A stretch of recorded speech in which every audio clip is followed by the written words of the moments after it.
Hello, Bible readers. It is Monday, November 9th. We're reading from 1 Samuel, chapters 9 through 12, and Acts, we're beginning it, chapters 1 through 2, verse 13. This section is about the kingship of Saul, this section of 1 Samuel. The establishment of a king represents a huge transition for Israel. It's not just changing institutional structures, but also categories for understanding the nature of Israel's relationship to God. This is a theological transformation. They had been a people of a divine king. That's always been who they've been. Earthly kingship has always been something that they've rejected, that God has told them to reject, because it would be a rejection of God as their king. Israel's understanding of their covenant God and their community that lives in relationship to that God, that's what made them unique. It sets them apart from basically any other community in their world. How could Israel then have an earthly king without undermining the idea that God is king? So that's the first thing. It's a theological change. The second big transformation is it's a socio-political change. Real crises are happening, internal and external. We've talked about these in previous days.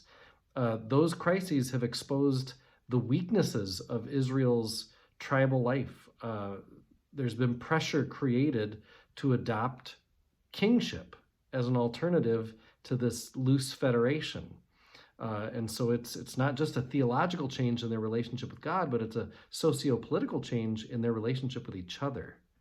And then we've got about how this Israel's change, this transformation, it's driven by certain characters. Samuel, Saul, and David are special humans who rise up on the scene at this moment of crisis. Samuel appears as God's prophet. Saul is portrayed as an attractive, effective leader. And then also at other times, he seems like he's indecisive. He's prone to being impulsive. He's unable to really see the consequences of his actions. So he's not, far-sighted, if you will, as good leaders can be. And here's where 1 Samuel gets very confusing for those who try to interpret what is God up to, what does God want here? Because God clearly authorizes the establishment of a king in Israel. Yet God also clearly regards this development as sinful and a rejection of God's own rule.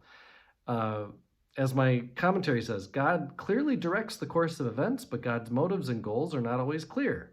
Some of this ambiguity may reside in traditions that differ on whether kingship should be reconciled with covenant tradition. Kingship seems condemned at one point, welcomed at another. Saul seems to become king 3 times. He's rejected by Samuel twice. Later in 1 Samuel, David is introduced to Saul twice. David spares Saul's life twice, and Saul commits suicide twice. The times were complex. It's not the easiest of narratives to follow. And so I just wanted to grant whatever permission we all need to be confused here and there, and to know that interpreters throughout the ages have wondered exactly what to make of these chapters in, all of 1 Samuel. Okay, an introduction to the Acts of the Apostles. An apostle is one who is sent out.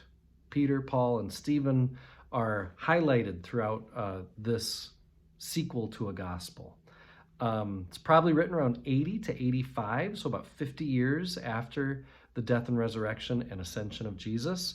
It's written to Theophilus, the same person that the Gospel of Luke is written to.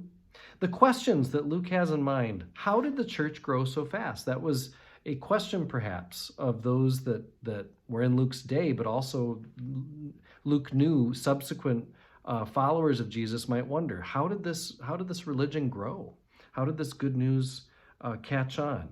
And the other thought is maybe Paul wasn't beloved to all of Luke's audience. And so maybe Luke really wants to lift up the exploits of Paul and how he did so much traveling and church founding.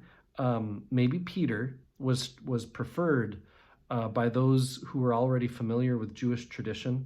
And so maybe that's why Paul is so highlighted here in Acts.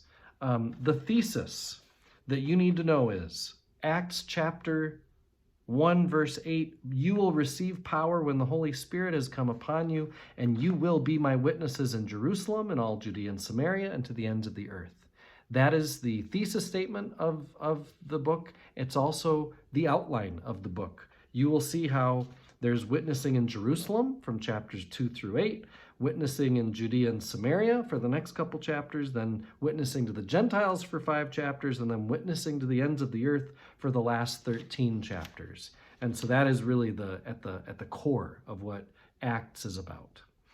And what Luke wants everyone to know is that this faith is meant for both Jews and Gentiles.